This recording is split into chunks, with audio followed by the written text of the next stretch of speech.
Hello fellow fans and community of Good Omens. Welcome to a new chapter of my scene reflections. This video doesn't reflect a single scene of Good Omens. It is more about Crowley's overall situation. And it's about the system of heaven and hell that the demon puts into question. You ever just think, what's the point? How do you mean? What's the point of it all? Heaven, hell, demons, angels, it's all pointless. In his conversation with Shax in Season 2, Episode 1, we see a very thoughtful Crowley pondering the logic of heaven and hell, as well as the plausibility of angels and demons. This is the first time he formulates his feelings so clearly, although Shax surely won't understand his line of thought. But it's quite clear that these considerations aren't new to Crowley, as they have followed him throughout his existence. They are part of his transformation from angel to demon, symbolizing the trauma of his fall. From time to time, he talked to Aziraphale about his belongings, trying to convince the angel to rethink his existence as well. And he put doubts in Aziraphale's mind. Deep in his soul, Crowley feels lonely because heaven didn't want him and cast him out to hell. The fall itself, when Crowley lost his heavenly glory and transformed into a demon, must have cost him all of his confidence. As this incident is elementary to Crowley and his nature, it's most likely that we'll see his fall and the circumstances in the final movie of Good Omens. So what was it that Crowley lost his angelic status for? It seems that even the demon himself has only a vague idea of why he was cast out. I didn't mean to fall. I just hung around the wrong people. May you be forgiven. I won't be forgiven. Not ever. Part of a demon's job description. Unforgivable, that's what I am. You were an angel once? That was a long time ago. I only ever ask questions. That's all it took to be a demon in the old days. I never asked to be a demon. I just minded my own business one day and then... look at here, it's Lucifer and the guy. Next thing, I was doing a million light year freestyle dive into a pool of boiling sulfur. There was war in heaven long before the earth was created. Crowley and the rest were cast out, but nothing was ever really settled. Well, always did want to go his own way. Always asking damn fool questions, too. If Crowley ever tried to find a new belonging in hell, his hopes were completely shattered when he was impeached and branded as a traitor. Only the visual switch with Aziraphale saved their lives. This marked the beginning of a new, albeit fragile, chapter for them on Earth, separate from heaven and hell.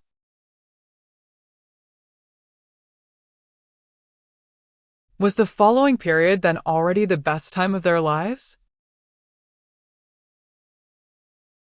Crowley realized early on that he wouldn't be part of either heaven or hell. He tried to convince Aziraphale as well that they were both on their own side. But the angel has some difficulty accepting this fact. I go along with hell as far as I can. But whose side are you on? My side. But what am I? You're just an angel who goes along with heaven as far as he can. That sounds, Doesn't it? Even if I did know where the Antichrist was, I wouldn't tell you. We're on opposite sides. We're on our side. There is no our side, Crowley. Not anymore. It's over. You can stay at my place, if you like. I don't think my side would like that. You don't have a side anymore. Neither of us do. We're on our own side. In the big showdown of Season 2, All of Crowley's insights break out when he sees his life and future with Aziraphale in danger.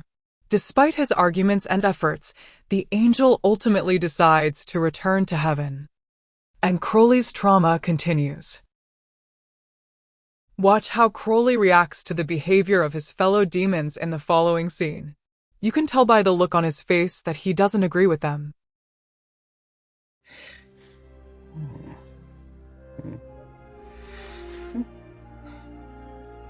Let's find out, shall we?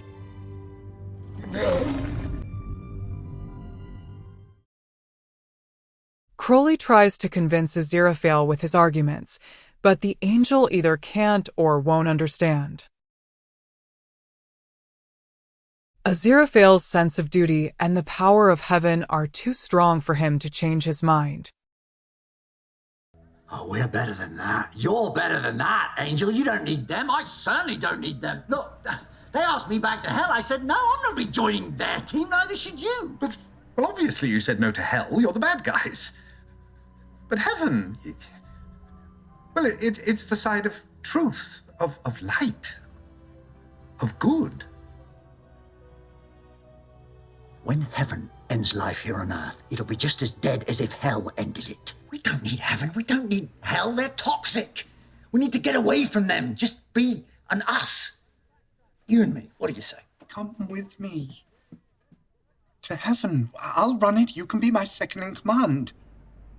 We can make a difference. I don't think you understand what I'm offering you. I understand. I think I understand a whole lot better than you do. Crowley knows what he's talking about. He has seen things in heaven that Aziraphale hasn't. Like, he knows how Gabriel wanted to destroy the angel and how they treat archangels if they don't do their job as planned. So, when Crowley watches Gabriel's trial in heaven, does he remember his own damnation? Are there any parallels? We know what the Metatron says when Gabriel supposes that he will be cast down to hell. No speeches, Gabriel. You are not going to hell. For one prince of heaven to be cast into the outer darkness makes a good story. For it to happen twice makes it look like there is some kind of institutional problem. So, who is that prince of heaven the Metatron mentioned? The wording suggests that it must have been a high-ranking angel, perhaps even an archangel. Many fans think that this must be Lucifer, the renegade archangel who rebelled against God and heaven and eventually became Satan himself. But we know that Crowley also held a high rank in heaven. Therefore, it is quite possible that the Prince of Heaven who is banished to hell is actually Crowley. Hopefully, Good Omens 3 will answer this question as well. The final chapter of the story should clarify which angel Crowley was and what caused his fall, besides the fall itself. Good Omens 3 will be available from May 13th, 2026 on Prime Video worldwide. The most important thing of all, however, is that Good Omens is finally coming to a conclusion after almost 3 years of waiting, and that Crowley and Aziraphale are reunited for their happy ending. I am very confident that we will see outstanding acting performances in Good Omens 3 again.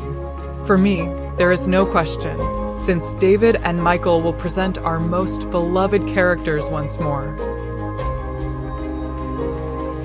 So, we come to the end of today's scene reflection. Thank you for sticking around until the end. What are your thoughts on Crowley's distancing from heaven and hell, his fall, and who is meant by the Prince of Heaven? Please let me know in the comments. See you in the next video. Bye there.